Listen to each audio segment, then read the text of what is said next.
खुद को मरते देख रहा था, संजय दत्त ने नशे की लत से छुटकारा कैसे पाया। बॉलीवुड के सीनियर अदाकार संजय दत्त का नशे की लत से छुटकारे से मुताल्लिक पुराना बयान वायरल हो गया। भारतीय मीडिया के मुताबिक संजय दत्त की 1994 में फिल्म आतिश के सेट से ली गई एक वीडियो में अदाकार को अपनी जिंदगी के मुश्किल सालों और इस दौरान अपने खानदान से मिलने वाली सपोर्ट पर साफ गोई से बात करते देखा गया। भारतीय मीडिया के मुताबिक उन दिनों वायरल इस बयान में संजय दत्त का कहना था कि मैं समझता हूँ कि मैंने खुद को मरते देखा। मैं लोगों से भागकर बाथरूम जाने या फिर छुपने से तंग आ गया था।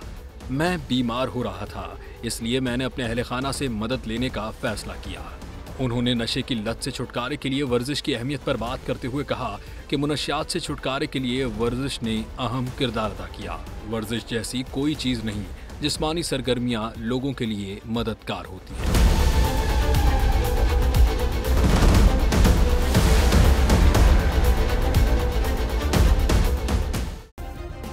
सब्सक्राइब करें और बेल दबाएं ताकि कोई खबर रह न जाए।